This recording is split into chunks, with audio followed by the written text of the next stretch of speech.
Hey guys, thanks for joining me for an episode of Learn to Play Games. My name is Lance, and today we're going to take a look at a brand new game coming to Kickstarter called Wendake. This is a 2 to 4 player game that takes roughly an hour to 2 hours to play.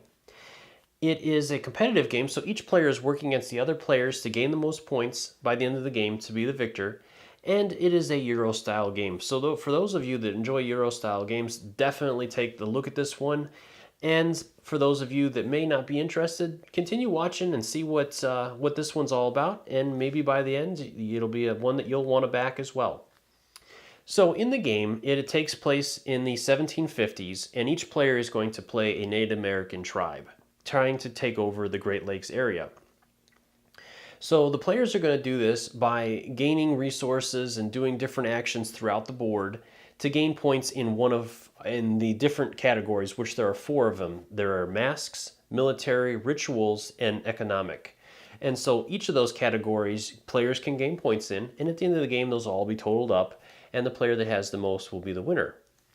So there are a lot of different avenues to gain points throughout the game, and as you guys will see in the video, this game does a really good job of providing players with a lot of different options and a lot of good replayability, as each one of these options can change throughout the game and from game to game. So the players will have plenty of options, and no matter how many times the players have played the game, it will continue to stay fresh because a lot of these components will be shifted and changed and that from game to game. So they have a lot of really good replayability with this game. On top of that, I think that they did a really unique thing with the player boards. Each player is going to have their own player board or dashboard that is going to have 9 different action tiles on it. As they perform different actions, at the end of those turns, those actions that they chose will be turned over, and the board will actually be shifted down, and the bottom 3 actions will drop off. And at that point, a player can choose one of those actions to upgrade based on the actions that are listed on off to the side of the board, and gain an advanced action, which will be shuffled and added to the top of their board. So as the game progresses, their board will gradually get more powerful, and they will continue to cycle, so the actions that the players have available will change as well, which is a really unique aspect to this game, and one that I think is very, very interesting. So as far as my opinions of this game, so far I've had a chance to bring it over to a couple friends' houses, and as you guys know, I'm not a big Euro guy, but I did have a good time with this. Like I said, there's a lot of different options and replayability with this game, and each time that I played with my friends, a different person was able to gain victory, and it was by a different means. So it wasn't that the person was going all military, and it was always that way where the military seemed to have a really high area and were able to get a lot of points. So every time that we played, different areas caused players to win, which was a really unique aspect of the game. And like I said, a lot of my friends as well as I really enjoyed the way that action tile worked for each player, as it really did add a new dynamic to the Euro style gaming.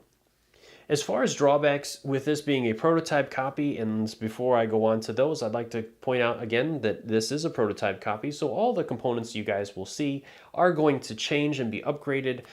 When the final production copy comes out, it'll be all shiny and looking great. So these are just production copies. This are a prototype, and so none of these components are going to be the final components that you will receive for backing this game. So that being said, with this being a prototype copy, a lot of the times I don't want to point out negatives, because a lot of the times these games are still in development. The creators are going to continue to play test these and refine them throughout the whole Kickstarter process. They're going to look at feedback from backers, and they're also going to continue playing all the way up until the point where they have to send those files to the printer. And so they're going to continue to get feedback and make changes to the game. So there really isn't a lot of drawbacks at this point. There's a couple things that I would just basically suggest. First off, I would love to see a quick reference guide, as a lot of the tokens and that on this are simply just icons. So for new players getting into this, it would really help just to have those as a quick reference for players to look at. Other than that, like I said, with this being a prototype copy, there isn't a lot of drawbacks that I've seen right now. Like I said, the game really is very intuitive. It's easy to pick up for the most part, and it plays very well. So I can't wait to see what they do with the final production copy of this. So let's go ahead and head to the table, and I'll teach you guys how to play. Wendake is a game that is played over 7 rounds. With each round, the players are each going to get to take their turns, performing different actions that will allow them to gather resources, take over different territories, and activate other parts of the boards in hopes to gain points in the 4 different tracks, which are military, masks, economic, and rituals. And at the end of the game, the player that has the most points will be the winning player. So let's go ahead and take a look at the board and some of the different features. So with the board, the first thing is depending upon the number of players that you're playing, each board is different. So this is a 2-player board. There's also a 3-player board and a 4-player board, which will have more populated areas and different home locations for the players. So on the board itself, you have the different Great Lakes, which the players will be able to place canoes in. Then you have spots for the worker or the women to gather different resources and the hunters to gather beavers. And then you have the different territories that are broken into the different sections by the lines. Then you have the scoring tracks for the 4 different areas that you're going after resources with. And you have the main board that keeps track of the rounds that the players are in, all the different turtle tokens, the different mask combinations you can get and the points that they're worth when you use them, the mask deck and the revealed mask. And then finally up here are the different resource areas that you can gather and gain more points and special abilities. You can gain one of these each round if you spend the appropriate resources for them. So I really want to focus on the player board, as this is one of the most unique parts of this game, and it has a very interesting dynamic to it. So each player board is going to have the 9 tiles that player will be able to select and perform actions on during their action turn. So during their turn, they're going to take one of their tokens and place it on one of these tiles to perform the actions on that tile. So let's go ahead and say that we select this one. So starting at the top and working your way down, the player can change all of their beaver tokens to pelts, and then they can move one of their warriors 1 space. Now from here it'll go to the next player in clockwise order, and it'll continue around until it makes it back to our player. Then they can choose another action to perform. Now this time, since we've already placed one action, we're going to be limited on the tiles that we can select now. We can either choose another tile in the row that we're in, or the column, or we can go diagonal down the line. So from here, let's go ahead and choose this one down here to place a new canoe in one of the Great Lakes. Again, it will go to the other players, and then it'll come back to us. At this point, we have to choose this one as it is in the same row or column that our other selections are. So at this point, then we would move 3 of our warriors to adjacent spaces. After all the players have completed all of their actions, then the players can go ahead and remove their action tokens and then flip over each one of these tiles to the ritual side. Once they're done with that, then they will slide the tiles down. The bottom 3 tiles will fall off. If there are any ritual tiles, those are flipped back over.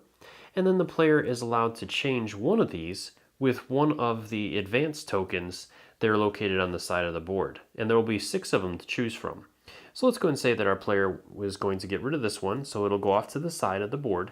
And later turns, they could bring that back if they don't have any that they want to pick up. So then we're going to add that to our tiles, and we will go ahead and shuffle these up randomly and place them out back on our board in a random fashion. So let's go ahead and put this one here, and our new one finally there. And so that's how the player's turn works. So now I'm going to take you guys through a player turn so you can see all the different actions and functions of the turn. So we're going to go ahead and start with our first player, which is the blue player, and he's going to go ahead and take one of his action tokens and place them in one of the 9 action spaces to perform that action. So he's going to go here, which is going to let him move 3 different warriors 1 space.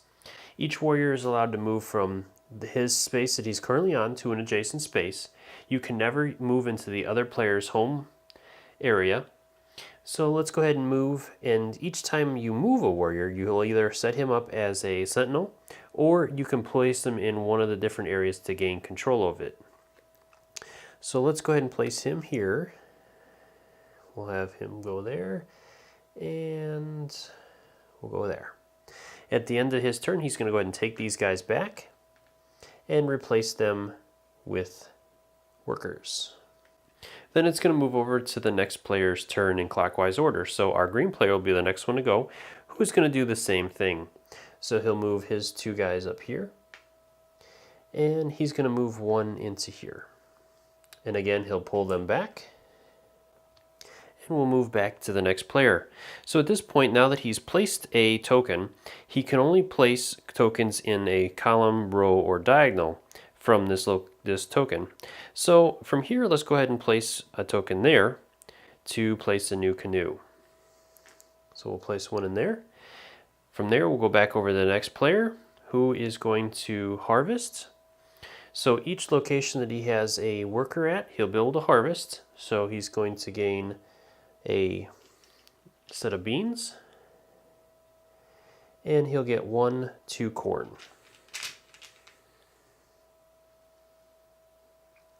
Going back over to our first player, at this point he has to choose this tile as it is in line with the others. So he's going to do a mask action. So first off, he can either take a blind card from the pile or take this one. So we're going to go ahead and take this one, as we already have a different one, which is going to allow us to do this, which is to have 2 different cards. So we'll gain 1 point there. And then these cards are used.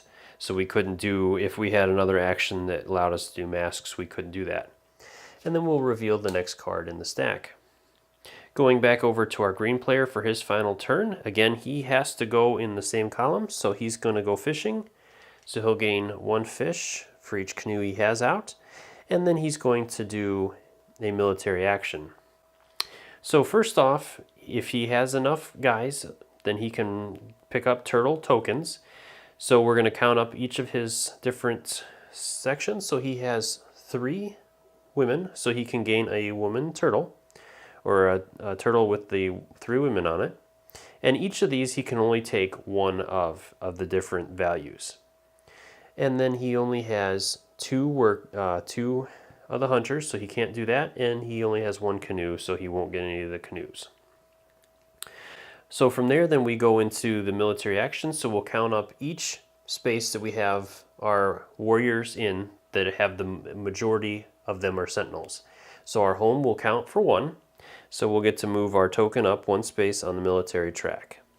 Now that both of our players have completed their actions, we're ready to move from the action phase into the restore phase. So the first thing we're going to do during the restore phase is flip over each one of the tiles that we've used in our actions. So each one of these will get flipped over. Once both players are done with that, then starting with the first player, the tiles are going to slide down. Any tiles that have the ritual symbol are flipped back over. And then that player can choose one of those tiles to replace with one of the advanced tiles on the side. So we're going to go ahead and replace our tile with this one. So this will be set off to the side, as we can bring that back in later turns if we don't have an advanced tile that we really want. From here, then we're going to go ahead and shuffle these up and place them out randomly. The second player will do the same thing. Once both players are done with that, then any of the progress tokens that the players have gathered so far will be able to be flipped back over. From here, then we'll move any tokens from the masked area back up to the starting area, and the players will regain the masks that they have to use in the next turn.